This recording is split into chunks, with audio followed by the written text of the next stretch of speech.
crazy scenes, huh? Pretty crazy, right? We see a guy drinking. We see a girl getting raped. We see a guy getting pushed at. And what did this person do? Nothing. We saw a lot of things happening and nothing happened. She was just there blindfolded, ignoring what was going on.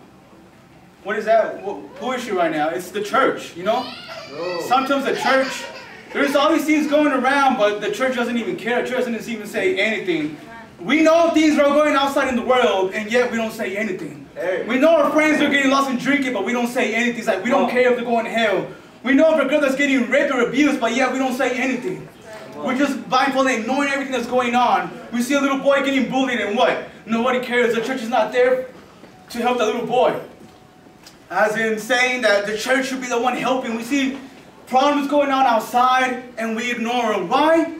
Because we're like, man, the church stuff is for me. I'm going to keep it inside. I'm not going to share my Jesus. And it's not supposed to be like that. You know these guys over here, they were asking for help. Somebody was crying and the church didn't do anything. Sometimes your friends have asked you for help and you don't say anything. There's only like a couple, like I don't know if you invited some friends, or where are the rest of the people that you should have invited tonight? You know, sometimes we ignore our friends that are at school drinking. The one that's sitting down by himself in the corner, nobody helps him. What is the church doing for the youth? For the lost souls, you know? Are we really in love with God? If we were really in love with God, we would be in love with humanity, as in saying that you would really care for the people, you know? Like today I read a verse in Romans 5:8. It says, even though we were still sinners, Jesus decided to come down and die for us. Meaning that it was some love, that unexplainable love, that we have that love now. But are we sharing that love around the people? Are we really sharing that love around the people? You know, like, we were called to be watchmen in Ezekiel 33. This is based on that, as in God called us to be watchmen, to stand up. Watch, come here, bro. I'm gonna stay with you for a second. All right, I'm gonna explain to you how it goes. All right, today I made you a watchman over these people. I'm gonna make a sword come, and you're supposed to warn them with a trumpet. You don't gotta do anything, but you stand there, okay? So I'm gonna give you this trumpet, and whenever you see the sword, make sure you blow it. Make sure you blow it, and that's gonna mean that, okay, you warned the people that a sword was coming, okay? All right, but if you do not blow that horn when the sword's coming, all that blood's gonna fall upon you. But when you blow that horn and then the people ignore that, there's a sword coming. Now who cares? I'm gonna ignore that sword. It's not gonna get me. But if you blow it, then you're clear. All right, I'll warn these guys that there was a sword coming.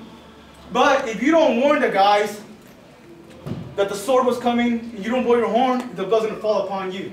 Good job, bro. Meaning that God told us, all right, guys, I'll make you a watchman. You are the light of the world. You know when there's a spot, you know in the seas when there's a light, I don't even know what it's called. You know in the seas like they have the lights. The lighthouse, yeah. Let's say there's a guy up there looking what's going on, what's coming in or whatever. He has to warn the people what's going on. All right, guys, there's a lion coming in. I'm gonna warn the people so they can go inside their house. Okay. So I was telling him, God made Ezekiel a watchman, telling him you gotta be a watchman. As in, if I don't tell y'all, if you don't tell your friends that they're in sin, that blood's gonna fall upon you. That's right. That blood's gonna fall upon you.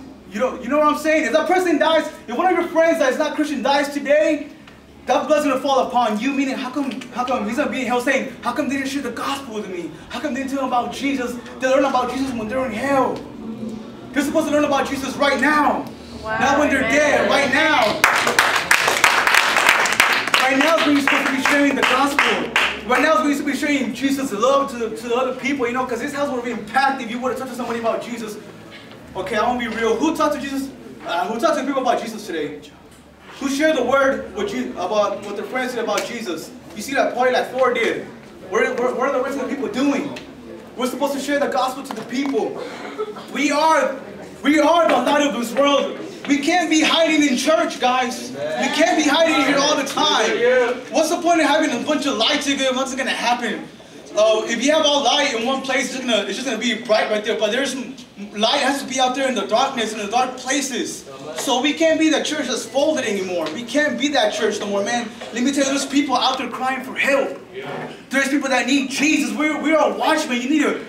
I know most of y'all, well, everybody here is in high school. Man, I'm old. I'm 23 years old, so I'm not in high school no more. You have friends that are not Christian. Be brave. Stand up and say, you know what, guys? Jesus loves you. Jesus died for you. Jesus loves you. That's what you gotta tell the people. Don't just be like, hey, what's up, homie? How are you? How's your day? And then they're going to hell, and you're like, oh, if they die, they're going to hell. No, you gotta care for the souls. You gotta care for the souls, just like Jesus cared for us. He said, I'm gonna go down to earth. Who dies for their creation? What would he die for your created thing? But he died for us because he loved us. So guys, I'm gonna invite you to just seek the Lord. Seek Jesus. Fall in love with Jesus so you can love the people.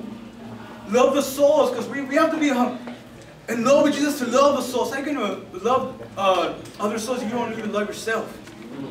If you don't even seek God, how are you going to show that love? I invite you to seek Jesus Christ, seek the Lord, and be watching on your people.